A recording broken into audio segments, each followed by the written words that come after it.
Assalamualaikum warahmatullahi wabarakatuh. Bismillahirrahmanirrahim. Allahumma shalli wa sallim ala sayyidina maulana Muhammadin wa ala alihi washabihi asma'in nama ba'du. Sedanten keluarga besar Mbah Ali Maksum ingkang sangat kula hormati, wabil khusus pernah Mbah kawula Kiai Haji Atabik Ali, Mbah Nafisa, Mbah Hanifah, Mbah Ida sedanten. Karena saya ini min dzurriyyati Mbah Umar bin Arabi.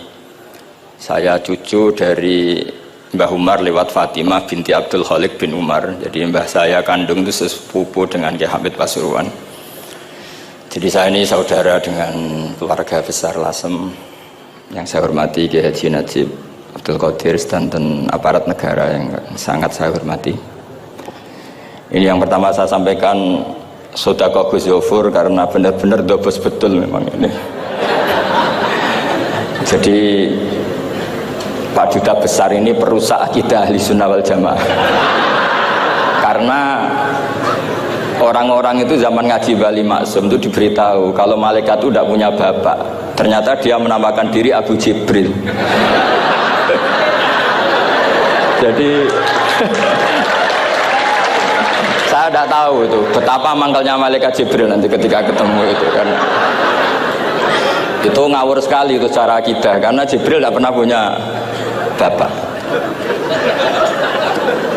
Nah, kemungkinan kedua, beliau itu sangat alim. Kalau itu iya ya barokahnya bapaknya, bukan barokahnya dia.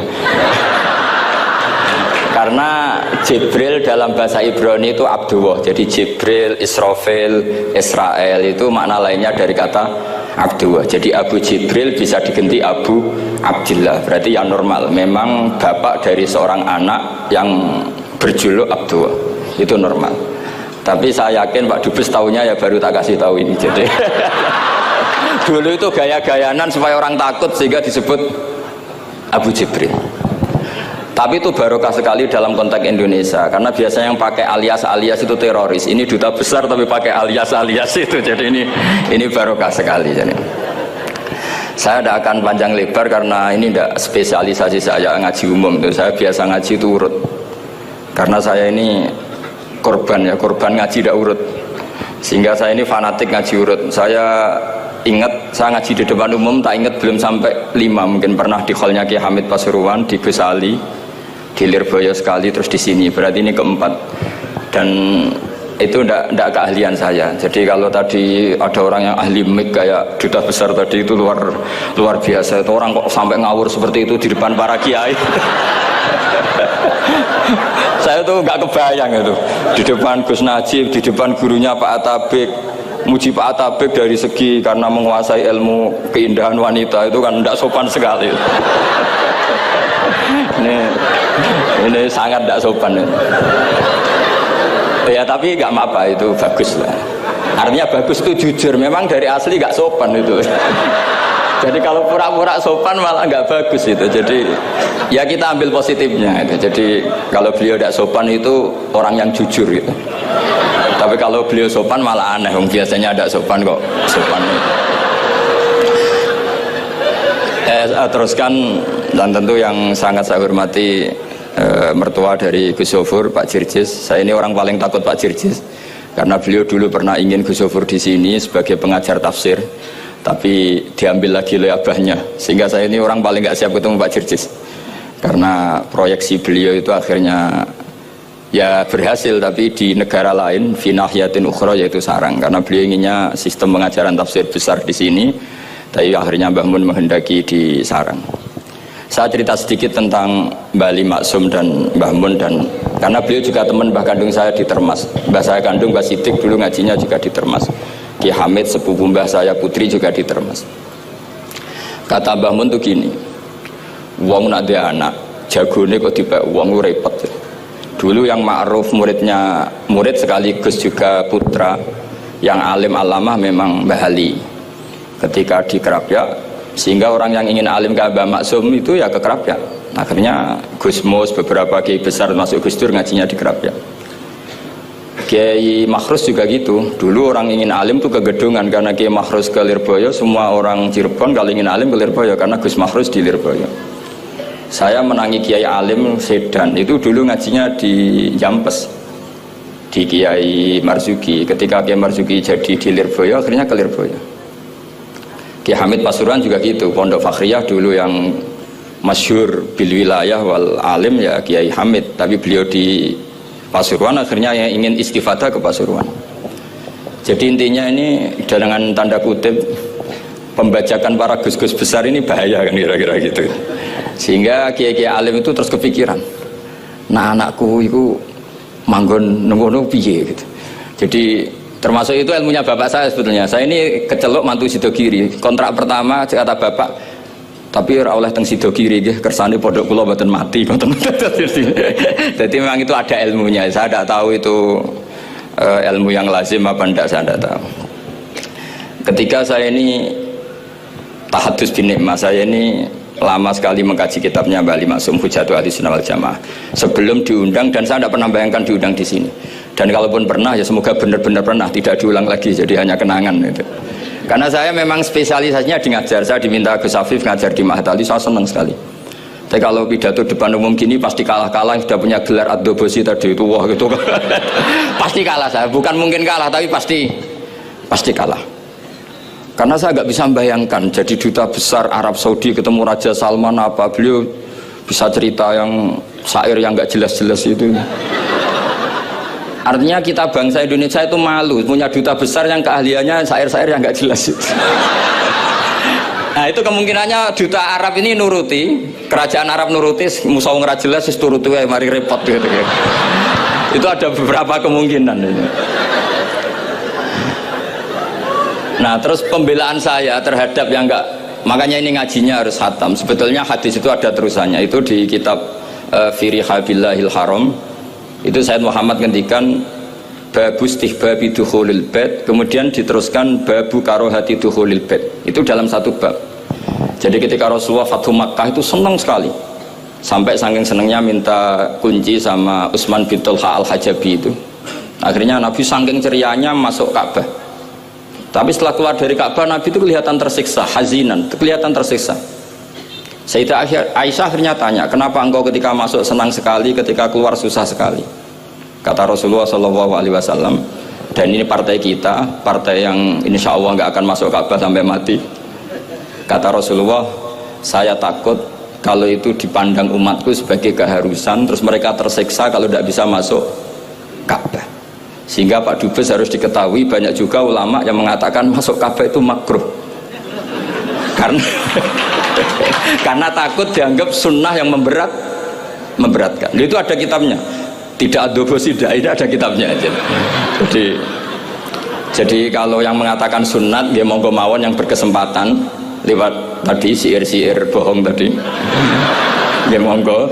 Tapi yang meyakini atau yang ditakdir tidak bisa masuk, pakai kaul yang mengatakan bahwa Rasulullah akhirnya hazinan, akhirnya susah karena takut kalau umatnya menjadi tersiksa karena tidak bisa masuk Ka'bah. Terus ini yang terakhir, karena ini kenangan saya dengan Mbah Ali Maksum. Saya menangi beliau itu kelas 4 SD ketika beliau ngisi di Mbah Hamid Bedowi. Mbah Hamid adalah satu-satunya santri yang sama Mbah Ali Maksum itu tidak boso. Sama Mbah Ali Maksum itu tidak boso.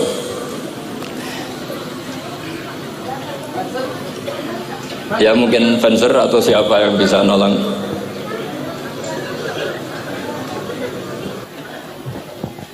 Saya teruskan. Jadi kenangan saya sama Mbah Ali Maksum ketika beliau di Lasem itu sampai Gus Mus pernah ngendikan, Kang Hamid, aku itu paling rata cocok mbek sampean, ambek guru ora boso gitu. Karena sama Mbah Ali Maksum itu udah boso. Terus kata Mbah Hamid Bedowi, lah wong iku ponakanku katanya. Jadi memang Kiai Hamid Bedowi itu di silsilah nasab Lasem itu paling sepuh. Karena Hamid itu langsung bin Bedowi. Nah, Mbak Bedowi itu punya Mbak Yu kandung namanya Maimunah. Itu yang dapat Mbak Umar. Umar melahirkan Abdullah, melahirkan Mbak Hamid Pasuruan. di antara adik-adiknya Mbak Abdullah ada yang namanya Kiai Haji Abdul Khalik, itu buyut saya, jadi tipe paling gurih saya. Yang saya kenang dari Mbah Ali Maksum itu dari murid-muridnya, dan saya menyaksikan sendiri, itu seneng guyon. Karena itu menurut saya filosofi yang luar biasa. Orang sampai ingin maksiat itu saya pakai sampai ketemu Allah Subhanahu wa taala. Orang itu nganti cari kesenangan dengan maksiat karena tidak nyaman dengan taat. Sehingga kiai-kiai alim termasuk Mbah Ali Maksum, Mbah Mun, bapak saya, semuanya itu seneng guyon. Supaya orang itu nyaman dengan kiai, nyaman dengan taat. Sehingga nggak perlu seneng dengan yang maksiat. Tapi sekarang banyak orang membawa Islam itu dengan keras. Saya masih ingat wasiatnya bapak, hak kena ngaji guyon ae, wong bingung mikir utang katanya gitu ya. Dan Mbah Ali Maksum itu masyhur seneng guyon. Bapak saya itu pernah ngajak saya mau ke pondok, santri-santri pas guyon itu kembali, gak sido jong santri lagi guyon. Kayak nopo pak? Guyon itu barang mewah. Santri itu kadang telat wesel radhi duwe. Iso guyon itu luar biasa. Makanya jangan diganggu. Meskipun resikonya keterusan guyon double kayak tadi. Jadi itu sanad itu. Jadi itu sanad yang luar biasa. Jadi sebetulnya guyon tadi ada filosofi yang luar biasa. Supaya orang itu faroh bitoat atau faroh bima ahallahu. Sehingga ada ayat qul bi fadlillah wa bi rahmati fa bidzalika falyafrahu. Sehingga orang itu tidak perlu senang lewat maksiat, hura-hura lewat maksiat. Kita cium tangannya Mbah Maksum sudah senang, cium tangannya Mbah Ali senang. Itu santri kalau ketemu Mbah Hamid nyium tangan, itu lebih senang ketimbang nyium tangan artis. Karena kalau nyium tangan artis, astagfirullah kan mesti kita tersiksa. Tapi kalau nyium tangannya Mbah Hamid itu dikenang sepanjang masa. Ini yang harus kita gerakkan di zamanil akhir. Jadi orang harus terbiasa senang bitoat. Saya itu kalau sudah belajar tafsir misalnya, karena itu sesuatu yang saya tekuni. Saya belajar tafsir tidak lazim ya, tidak pakai kitab tafsir terus, tidak, seringnya pakai fikih. Ya karena saya punya guru Mbah Maimun adalah putra Ki Suger Al-Faqih. Saya punya guru bapak saya sendiri, punya guru-guru wali. Jadi saya ini punya jalur ulama, punya jalur wali. Sehingga kemungkinannya saya itu kalau nggak ulama ya wali atau gaduh-gaduh nggak jelas itu karena saking banyaknya. Dalam ilmu yang diajarkan Mbah Mun, diajarkan tentu beliau punya sanad ke Said Alawi sampai Rasulullah, atau lewat Mbah Karim, Mbah Hasyim juga sampai Rasulullah. Yang jelas gak lewat duta besar karena ini mengkotek itu. Itu bahaya kalau sanad lewat apa? Duta besar. Sanadnya begini. Ada riwayat yang ditulis kitab Ihya, juga ditulis kitab Khilyatul Auliya, itu memang yang menopang perilaku duta besar tadi. Inna min khiyari umati qauman yadhakuna jahrun min saati rahmatillah. Itu dalam kitab Khilyatul Auliya redaksinya malah inna min khiyari umati fi manabbani al-mala'ul a'la. Qauman yadhakuna jahrun min saati rahmatillah. Jadi termasuk umat-umatku yang pilihan adalah itu komunitas kaum yang kalau guyu itu buan terbanter itu. Sehingga saya khawatir duta besar tadi ngakak-ngakak gitu apa bagian dari kewaliannya ya gitu. Karena disebut khiyarul ummah, umat-umat apa? Pilihan. Meskipun kayaknya enggak juga, tapi ini cerita saja. Jadi inna min khiyari ummati fi man nabbani al-malul a'la qauman yadhakuna jahran min saati rahmatillah. Lalu saya mikir kenapa itu jadi khiyarul ummah. Bali itu masyhur seneng guyon. Mbah Mun ya masyhur seneng guyon. Bapak saya seneng guyon. Saya dulu itu iskal, ada kaji itu terkenal agak punya will itu, ya agak maksiat agak ceritanya, ini agak katut juta besar tadi, makanya saya ngomong perempuan. Kaji itu agak ada gosip suka will. Ketika Mbah Mun ketemu bapak saya itu bilang begini, "Lho Nur, bapak saya namanya Rosalim, apa iku ayu kok nganti kaji ku seneng?" "Lho ayu, Mbah." Bakasan itu tentang ayu, saya dulu iskal kenapa ki bakas wong ayu gitu. Tapi setelah saya tambah alim, tambah tahu itu. Sampai harus ikrar memang tambah alim, paham itu artinya tambah alim. Akhirnya Mbah Mun cerita gini. Nah aku kefikiran malah jadi qadhaf. Jadi qadhaf misalnya gini, Anda terlalu Islam serius, pasti komentarnya gini. kaji kok demenan, kaji kok katut wedoan. Serius tapi akhirnya menabrak satu aturan yang dilarang Allah Subhanahu wa taala. Itu kalau kamu menuduh zina jadi qadzaf, kalau kamu bilang kaji kok katut wedok jadi suudzon. Maka bahasan yang netral adalah lho ayu kok nganti katut. Ayu Mbah, iya ya wajar wong mesti katut wong ayu. Itu filosofi. Jadi di balik guyon itu ada trik untuk menghindari ke fikih atau ke ketentuan fikih yang salah. Yaitu kalau kamu kejebak ekstrim, kaji kok seneng wong ayu, kaji kok demenan, maka berarti Anda qadzaf. Qadzaf itu menuduh orang lain yang enggak jelas apa buktinya. Maka guyon ini satu-satunya cara menghindari kesalahan yang lebih fatal. Sehingga di sini dibutuhkan kemampuan seni mengelola agama supaya agama ini tetap ceria. Saya berkali-kali cerita kalau ngaji, Imam Syafi'i itu kalau ditanya, diberitahu orang yang nyium tangan jenengan, yang di depan jenengan itu hormat, itu di luar ngerasani jenengan, bully jenengan. Jawabnya Imam Syafi'i itu tertawa-tawa. Baguslah, berarti saya wibawa, di depan saya buktinya tidak berani. Kata. Jadi enteng saja. Dijawab enteng saja. Baguslah, berarti saya wibawa. Nyatanya di depan saya tidak berani. Tapi banyak orang membenci jenengan karena fikih jenengan. Jawabnya Imam Syafi'i seneng lagi. Baguslah, nggak seneng saya pasti nggak pernah ngutang saya. Coba kalau kamu senang juta besar itu pasti minta tolong, mau masuk apa saja lah. Tapi kalau benci Pak juta besar pasti malu kan minta tolong. Untung mana kamu dibenci orang sama disenangi orang. Karena kalau dibenci orang yang benci itu pasti tidak utang kamu, tidak ngerepoti kamu, tidak senang. Jadi Imam Syafi'i itu ngadepi bintian itu enteng saja, diberitahu itu orang itu nggak suka kamu gini-gini, ya bagus lah. Sehingga beliau ngendikan terkenal sekali, waman asa ilaika faqat atlaqaka. Orang yang berbuat buruk sama kamu berarti membebaskan kamu, karena orang ini pasti nggak akan ngerepoti kamu. Jadi ulama-ulama dulu ciri khasnya adalah ar-ridho anillah, melihat apa saja itu sudah ridho. Dan ridho itu ekspresi paling gampang ya ceria, senang.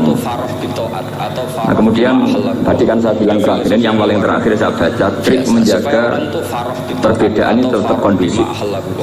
Saya meneliti kitab Bali Maksum sampai khatam, termasuk kitab yang saya letakkan di kamar khusus itu diantaranya ada kitabnya Bali Maksum, Nadoman Solam Taufiknya Pak Hamid yang karangan orang-orang Indonesia. Tentu terbanyak ya kitabnya Mbah Mun, Besiber.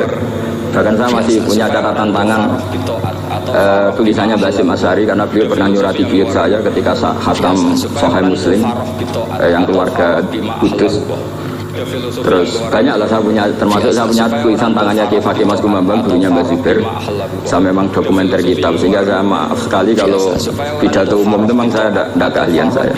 Karena itu harus dobes, itu tidak keahlian ulama, dobes itu tidak keahlian ulama. Ini saya baca singkat, tapi semoga ini barokah karena ini kholnya Bali Maksum. Semua mubalek tadi pakai catatannya sendiri, jadi itu ngekholi dirinya sendiri. Ini saya pakai orisinal kitabnya Bali Maksum. Jadi saya mungkin penceramah terbaik karena sesuai konteksnya itu. Nah ini enggak. Ini kholnya Bali Maksum, cerita syairnya sendiri tentang rokok lagi. Bolot lagi. Ya semoga diampuni oleh Allah Subhanahu wa taala. Ini ngendikane beliau tentang meminimalkan konflik. Ini saya baca di bab Al-Mithalul Awal. Jawazu hibati thawabil qiraah wa shadaqah lil mayyit wa usuli thawabil qiraah wa a'malil birril mayyit. Kita berkeyakinan bahwa yasinan, tahlilan itu sampai ke mayyit. Itu boleh kita hadiahkan dan sampai ke mayyit. Kata Bali Maksum, wa huwa min masailil furu' al khilafiyah. Fala yajuzu bi sya'nihi itharatul fitan wal jidal wal ingkar. Alal qail wal amili bihi wala alal mukhalif. Ini dari awal masalah khilafiyah, sehingga gak perlu jadi konflik yang berkelanjutan, baik kita menuntut yang melakukan itu atau menuntut yang menentang itu. Karena dari awal ini masalah furu'iyah, sing nglakoni nggih monggo, sing nentang nggih napa monggo. Selama ini kan kita yang melakukan memaksa orang lain menerima, yang menentang memaksa orang lain menghentikan. Ini tidak fair, kata Bali. Kata beliau itu gak fair. Wala yang bagi ayako abenahuma mala yang bagi wukuhu benal akhwaini muslimaini. Kata beliau wala ingkana lil mani'i mustanadun fa inna li ghairihi mustanadan kadzalik. Kalau yang melarang tahlilan, melarang yasinan dikirimkan ke mayit itu punya mustanad, punya sanad. Yang bagi yang membolehkan juga punya sanad. Kalau ada kiai yang kalau pidato nangis itu sanadnya banyak dan benar, tapi yang uraan kayak Pak Duta Besar juga banyak. Semuanya ada sanad. Jadi kata beliau sederhana saja, kalau al-maniun, orang yang menolak itu punya sanad, kita yang membolehkan juga punya sanad. Tapi kata beliau dengan enteng, dengan ceria, ini masalah furu'iyah, nggak perlu jadi itsaratul fitan wal jidal wal khisam. Kata beliau nggak perlu jadi perdebatan.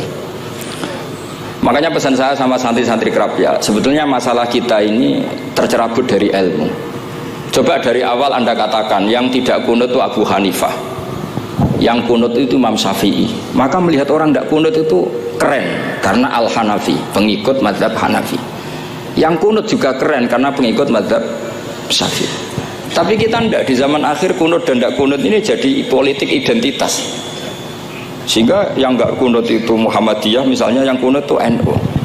Mana ada Basim Asy'ari sebagai mujaddid atau mujtahid yang mengharuskan kunut, atau Ahmad Dahlan yang melarang apa? Kunut. Wong dua beliau sama-sama pernah ngaji Syekh Khotib Minangkabau, pernah ngaji Mbah Mahfud ketika di Mekah. Jadi cobalah ilmu itu diperkuat sehingga kita mengatakan kunut adalah sunat menurut Imam Syafi'i, tidak sunat menurut mazhab Abu Hanifah. Sehingga enak sekali karena kita berdasar ilmu biasa. Supaya orang menyangkut sawabul qiraah atau sawabu amalil khairi, apakah sampai ke mayat apa enggak, ini kata beliau, kata Mbah Ali Maksum, beliau justru menukil Ibnu Taimiyah yang notabene sering dipakai dalil para orang-orang sana. Saya tidak tahu itu orang sana itu Pak Duta itu yang tahu itu. Itu kalau ini mirip kitab Said Muhammad. Jadi Said Muhammad itu kalau istidlal sering pakai Ibnu Taimiyah karena itu yang dipakai mereka. Tapi ternyata Ibnu Taimiyah, kalau Ibnu Taimiyah innal mayyit yantafu bi qiraatil Quran kama yantafu bil ibadah al maliyah minas shadaqah wa nahwiha. Terus faqala Ibnu Qayyim fi kitabir ruh afdalu ma yuhda ilal mayyit as-shadaqah wal istighfar wa du'a lahu wal hajju anhu. Artinya gini, kita sekarang ini tidak pernah kayak Bali Maksum pakai dalil jawazu ihda lil mayyit itu berdasar Ibnu Taimiyah dan Ibnu Qayyim. Kita seakan-akan Ibnu Taimiyah itu orang yang pasti melarang itu, sehingga kita itu terus mengatakan sing nyunatno tahlilan ku sapa, Mbah Hasim atau Mbah Fakih atau siapalah, meskipun riwayat ini mukhtalifah dari Mbah Hasim. Pertanyaannya adalah terus kesannya yang membolehkan itu hanya kiai lokal itu, kiai nasional itu. Padahal zaman Bali sudah mengajarkan kita yang membolehkan ihda'u a'malil khairi ilal mayyit, yang membolehkan hadiah Yasin, Fatihah, tahlil ke mayit itu adalah orang sekaliber Ibnu Taimiyah dan Ibnu Qayyim. Sehingga dengan kita pakai ilmiah yang diterapkan Bali Maksum, kita ini merasa orang keren, orang global, orang yang keren. Karena guru-guru kita Bali Maksum, Mbah Hamid biasa mentahlili, Mbah Munawir semua mentahlili guru-gurunya. Di level ulama global ada Ibnu Taimiyah dan Ibnu Qayyim. Tapi karena kita tidak baca, seakan-akan tahlilan itu hanya tradisi lokal yang tidak di ACC, tidak disetujui ulama kelas internasional. Padahal di sini jelas diceritakan Ibnu Taimiyah berpendapat qiraatul Quran yang dihadiahkan ke mayit atau tahlil itu boleh. Jadi ini sangat penting supaya orang itu pakai tradisi ilmu. Saya pernah ngaji sama Mbak Mun, diberitahu kalaupun Rasulullah pernah kunut sekali, biasanya perdebatan kan oke, Rasulullah pernah kunut tapi ahyanan. Pertanyaannya adalah setiap Nabi pernah melakukan sesuatu itu akan menjadi sunnatan mutaba'ah apa enggak? Tentu jawabannya iya. Nabi meskipun melakukan kunut andekan hanya sekali, tapi karena pernah dilakukan Nabi, maka kebaikan ini akan menjadi sunnatan muttaba'ah, sunnat yang harus kita ikuti terus atau boleh kita ikuti terus. Jadi nggak boleh misalnya Rasulullah itu puasa Senin Kemis juga ahyanan, tidak selalu. Rasulullah itu tofa rokiban juga ahyanan, bukan selalu. Tapi apa saja yang pernah dilakukan Nabi maka berstatus itu akan sunnat ila yaumil kiamah. Sehingga agak bisa misalnya di hadis itu ahyanan, kemudian kamu beristidlal ini boleh dilakukan hanya ahyanan karena Nabi juga melakukan hanya ahyanan. Tidak bisa seperti itu. Sekali Nabi pernah melakukan itu dan tidak dibatalkan lewat nasah mansuh, maka kesunatan itu ila yaumil kiamah. Sehingga Imam Syafi'i cara berpikir meskipun Nabi kunut ahyanan, kalaupun itu ahyanan tentu kunut itu akan sunat ila yaumil kiamah. Bagi yang tidak mensunatkan ya monggo, itu ada Abu Hanifah. Makanya kata Mbah Maksum, kata Mbah Ali Maksum di sini diberi muqaddimah, wa wa min masailil furu' al khilafiyah fala yajuzu bi sya'nihi itharatul fitan wal jidal wal ingkar alal qail wal amili bih wala alal mukhalif. Jadi kita sendiri disarankan beliau, kamu juga enggak usah nantang debat sama mukhalif, karena dari awal sudah masalah-masalah yang apa? Khilafiyah. Lalu terakhir pilihan-pilihan, terus kemudian tetap memancing polemik. Saya mau cerita lucu di Ihya yang katanya kitab sakral itu ya punya sisi lucu, sisi unik. Nabi Musa sebagai Nabi Bani Israel itu sering digugat karena orang Israel itu tukang debat. Terus Nabi Musa minta ijazah, ya Allah saya kasih ijazah seperti tadi beliau minta ijazah Mbah Mun tadi, minta ijazah yang supaya orang itu tidak bisa berkata buruk sama saya, semuanya muji saya. Jawabannya Allah itu unik. Ya Musa, hadza syai'un lam asna'hu li nafsi, fa kaifa asna'uhu bika. Aku pangerane sering disalahpahami, pemenah kue katanya. Jadi makanya kalau ada orang bully beda faham itu biasa saja. Kata Allah, hadza syai'un lam asna'hu li nafsi, itu sesuatu yang saya tidak melakukan untuk diri saya sendiri. Kata Allah, saya ini Tuhan, yang mengatakan saya punya anak ya banyak, yang anggap saya bakhil ya banyak, yang salah paham dengan saya banyak, padahal saya ini Tuhan. Kalau saya mau tak bungkam semua itu orang. Itu saja tidak saya lakukan. Apa mereka terima Nabi? Makanya ini semoga ini saya gojlok Pak Duta Besar jadi pahala beliau. Karena diantara pahala itu disebabkan digojlok orang. Jadi kalau beliau tadi gojlok saya, sekarang tak balas, kayaknya pasti menang saya karena beliau sudah tidak bisa ke panggung lagi. Yang jelas saya kagum, ya saya puji betul Gus Zofur ketika dari awal memberi gelar Ad-Dobosi tadi ternyata betul. Tapi saya pastikan itu ada sanadnya, yaitu inna min khiyari ummati fima nabba'ani al-malul a'la qauman yadhakuna jarran min saati rahmatillah. Jadi diantara umat Allah yang pilihan adalah umatku yang kalau umatnya Rasulullah tentu yang kalau terbanter-banter karena min saati rahmatillah. Saya bayangkan kalau saya di rumah Pak Dubes dikasih makan gratis, dikasih minum gratis, kemudian di rumah itu saya merengut saja, itu kan kurang syukur. Wis ora bayar kok merengut gitu. Sama kita pakai buminya Allah, pakai airnya Allah, pakai oksigennya Allah. Modal guyu ya ora gelem merengut lah itu. Itu kalau Allah tersinggung pasti Allah ngendikan falyatu probban siwa iwal yakhruj min tahti ardi wasama. Silahkan mencari Tuhan selain saya kata Allah, dan keluarlah dari langit saya, dari bumi saya. Daripada diusir pangeran wis ning donya ceria wae, guyu wae, sementing aja dhewean apa guyu wis ngoten mawon. Assalamualaikum warahmatullahi wabarakatuh. Dimohon untuk sekalian memberikan